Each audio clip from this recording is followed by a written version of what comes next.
Frakklandi og ég kom með á línuna mann sem búinn að fylgja landslinu eftir og hann þarna úti núna, hann Lúther Gesson hjá 51.is. Heill og sæll, félagi. Heill og sæll. Heyrðu í mér? Halló? Já, heill og sæll. Heyrðu í mér núna? Já, góðan daginn. Já. Ég á línunni? Já, þú ert á línunni. Heyrðu ekki í mér? Þú, já, það svolítið. Já, ég góðu bara. Já, þú heyrir í mér, sem sagt. Já. Já, það flott. Þá ég búinn að íta á alla takka þannig að það heyrist í okkur. Já. Erum við í beinni bara? Við erum bara í beinni, já, við erum í beinni að venju. Já, ok. Já, þú færð alltaf jafngóðan fyrir. Þú gafst út að ná hann aðeins. Já, ok. Það svona sambandið á Íslandi, það ekki eins gott veður hjá okkur eins og hjá ykkur í Frakklandi, væntanlega. Já, býttu nú alveg rólegur. Hvað veður hjá ykkur á Íslandi? Það bara rok og leiðindi núna. Já, við vorum í snjókomi í gær, sko. Já. Þannig að þú fagnaði því ekkert mikið. Nei. Það alltaf leiðilega svona maður í utanlandsferðum og annað að hafa ekki ágætis veður, skilur. Það bara svona svipa hitastigið hérna í Mets og Íslandi ekki, sko. Já, nákvæmlega. Herðu, en svona aðeins, nú eru 3 leikir búnir og já, það eru margir svartsýnir hérna heima á Íslandi. Hvernig svona stemningin í Frakklandi? Stemmingin í Frakklandi svona allt í lagi. Já? Já, hún ekkert slæm, hún alls ekki slæm, hún góð. Já. Og 3 leikir búnir sagðirðu og við erum svona, okkur finnst við vera kannski aðeins undir pari með 1 stig eftir þess að 3 leiki. Já. Það var slæmt að missa bæði stiginn fyrir Slóvena og eins að hafa ekki fengið nema bara 1 punkt á móti Túnis. Það voru ákveðið vonbrigði og það kannski það kannski við stendur upp úr, við hefðum vilja vera, við erum aðeins undir pari. Já, en með framhaldið, hvernig til dæmis þessi 2 lið sem eftir hérna, Makedónia og Angóla? Angóla við erum að spila með þessi á morgun. Já, veistu? Þeir hafa ekki unnið leik og þeir koma ekki til með að vinna leik á þessu heimsmeistaramóti. Nei. Það alveg ljóst. Ok. Við eigum að skora yfir 40 mörk á móti Angóla á morgun. Og við vinnum þá bara með einhverjum 10 mörkum með einhverju. Þeir voru í kvöld að spila notabenni og lentu í miklu vandræðum markvarslega sér. Þeir eru að spila á móti Spánverjum og annar markvarður að fara rautt, hinn fyrir meiddur á velli og þeir enda einhvern veginn leikin í kvöld, sko, á því að það bara útileikmaður í treyju sem í markinu það. Já, og það nú ekki algeng sjón á svona stórmóti. Nei. Þannig að þeir eru með allt niður sem það eitthvað vandræðið þar allavega. En þýðir það að... Hvernig þeir leysa það á morgun verður við bara að sjá. En við sigrum þá á morgun, það alveg sátt. Verða þeir markmannslausir þá annað kvöld jafnvel? Nei, það verður nú einhver í markinu, en sko, hvort það verði spilandi markmannur verður bara gaman að sjá, sko. Nákvæmlega, einmitt. En þannig að það kannski hægt jafnvel að hvíla leikilmenn þá fyrir leikingin Makedóníu eða? Já, ég hugsa að við vorum á hótelinu hjá strákunum í hádeginu í dag, það var frídagur hjá þeim í dag.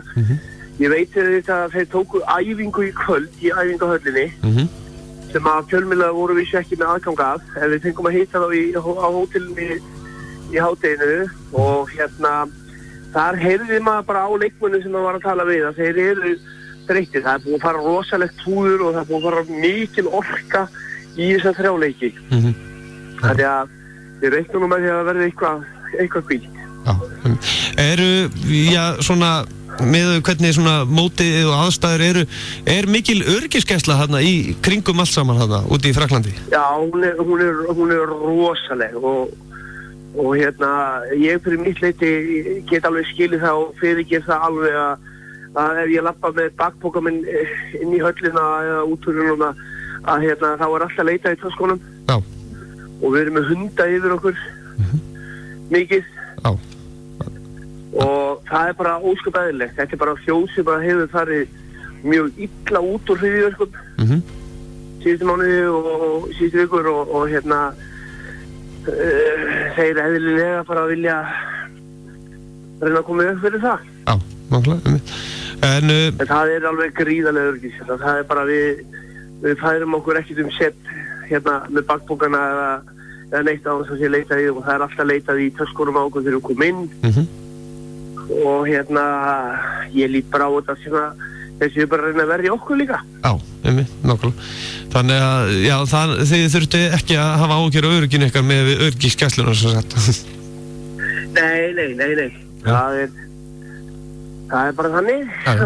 En, hefurðu eitthvað, þið náttúrulega eru þarna í Metsu og þið náttúrulega náið ekkit en þá svo sem mikið sambandi það nokkuð við eins og Gumma og Dag og þjálfara sem eru? Nei, ekki mikið. Svona þeir ekki nema bara viðtölum sem að byrstast á heimasíðu IHF og eitthvað svoleið sko. En við ætlum að reyna okkar besta núna í kvöld og morgun að hvort við náum á þeim og fáum einhver svör. Já, einmitt.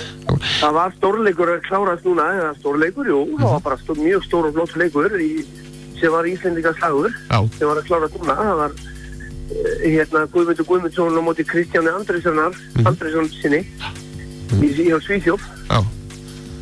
Og við vorum allir íslensku fjölmiðlarnir fórum og fengum okkur að borða og fengum að staðið með bænum og borðum á þetta leik. Já, þetta var hörkuleikur. Það sem að Guðmundur tók töstíðin til að undir lokin. Já. En það var eitthvað fréttin á síðunni ykkar í gær að það hafi, eða í dag já, að íslenska landsliðið þeir væri búin að fá áminningu bara frá mótsöldurum eftir leiking gegn Túnis. Já, hvernig stendur á því? Það er bara, það er bara þeir eru með svona reglur og alls konar reglur sem við vilja að sé fara eftir og okkur finnst þetta kannski ekki verið eftir reglur en bekkurinn hjá okkur hefur til dæmis verið að fá spjald og 2 mínútur og það er fyrir mjög litlar og eiginlega bara fáránlega sækir sko. Já. Það verður nú að segja þetta sko. En það er mikið talað heima eins og að Geir og landsliðsfyrirliðin séu hálf pirraðir stundum þegar því fjölmiðlamenn eru að spyrja spurningar. Er það virkilega þannig eða? Eftir þessi 2 leikina þá komið svona bombur, já, og Geir var rosalega ósáttur eftir leikingistjónum og það er svo sem já, kannski byrjandi en já, við stinnum það svolítið svona. Það er svona pyrringur en það er svona, það er stundum þráðurinn og þetta er heimsmyndaramót og þetta er bara stærsta mót allsins og þetta er bara það er mikið undir og menn er ekkert skaplausir í þessu. Nei, nákvæmlega. Það er hafið það. Já, segðu þið. En svona upp á allir leikmenn heilir og svona það má spyrja svona út í það, erum við ekki að fara að taka bara þessa 2 leiki? Er ekki hópurinn samt í þannig stemningu að þeir ætla ekki að fara að klúra þessu? Jú. Það er allir heilir, það er engin meiðsl í þessum 16 manna hóp sem er í Frakklandi í dag. Það er ekki nein meiðsl og við erum alltaf að finna að vinna þennan leika morgun og Makedóníjar koma mæta okkur þeir eru nýbúin að spila við Spánverja og ég held að við erum allan að vona góðir, við tökum 4 stig úr þessum 2 leikir sem eftir eru. Já, nákvæmlega. Og svo, já, hvað er við? Við erum bara í 3. sætinu, það er bara stefnt á það núna. Já. En svona með framhaldi, hvað eigum við von á þá, sem sagt, ef við komumst áfram í 16. úrslit, er það ykkur erfiðir andstæðingar sem bíða okkar, er það eitthvað komið hreint? Nei, það er náttúrulega ekki komið á reynd eins og en möguleikarnir eru margir, möguleikarnir eru þeirra fyrir að fyrsta, við gætum bara lent í fjórðasætinu og þá skulum við gera ráð fyrir því að við vitum alltaf að við munum mæta liði úr A-riðli og fjórðasætið spilar alltaf við fyrsta sætið. Það verða sjálfsagt Frakkarnir. Já, einmitt. Við viljum ekki lenda í því. Nei, þið viljið ekki spila við Frakkar, nákvæmlega. Nei. En það er frekar að mæta... Draumurinn er bara þriðja sætið. Já. Og fáum Noreg eða Pólland. Já, einmitt. Við erum búin að vera með mjög gott tak á Noregum undanfarið. Og ég held að það sé eitthvað sem að sem að væri bara ákjósanlegt fyrir okkur. En með Pólverjana, þeir eru í vandræðum. Þeir eru ennþá með 0 stig eftir fyrstu 3 leikina. Er þetta ekki að koma mönnum svolítið á óvart? Jú, það hefur, og brassarnir að sama skapi að koma líka óvart, konum með 4 stig. Þannig að þeir tapa bara sínum fyrsta leik. Já. Opnarleiknum á HM á móti Frakklandi en þeir eru að koma óvart í síðustu 2 leikjum. Já, nákvæmlega. Og já, svona, ef þú myndir spá núna, hvernig endar þetta hjá okkur? Hvað, erum við að fara í 8. úrslitin? Já, ég held það. Ég held að þetta sé bara svona eitthvað, þessi byrjun. Við erum ekki alveg sátt við liðið og þessa byrjun eins og en ég held að það rætist úr þessu. Já, nákvæmlega. Og við erum að fara í 8. úrslit eftir að leika sigur á Póllandi eða Noreg. Nákvæmlega, einmitt. Þannig að, já, stemningin nokkuð góð og bjartsýni framundan. Já, það er Íslendingar stuðningsmenn í Ísland sem að hefa fyllir og leikunum hingað til eru búin að vera geggjaðir, alveg geggjaðir, og það var ekki mikla athygli þumina. Já. Og það er nú stæðstir hlutin að þeim að vera heim í dag. En við sjáum við eigum ekki einhver leikjum. Já, nákvæmlega, einmitt.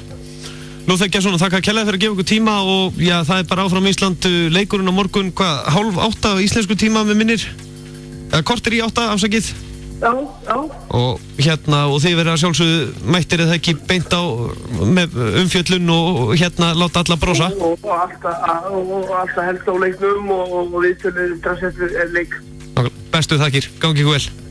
Sem að leiðsynir. Blessaður. Bless.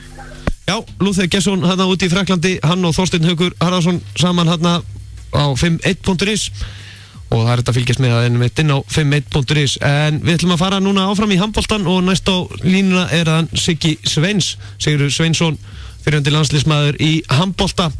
Farið ekki langt. Allt sem tengist íþróttum. Sportþátturinn mánudagskvöld á Suðurland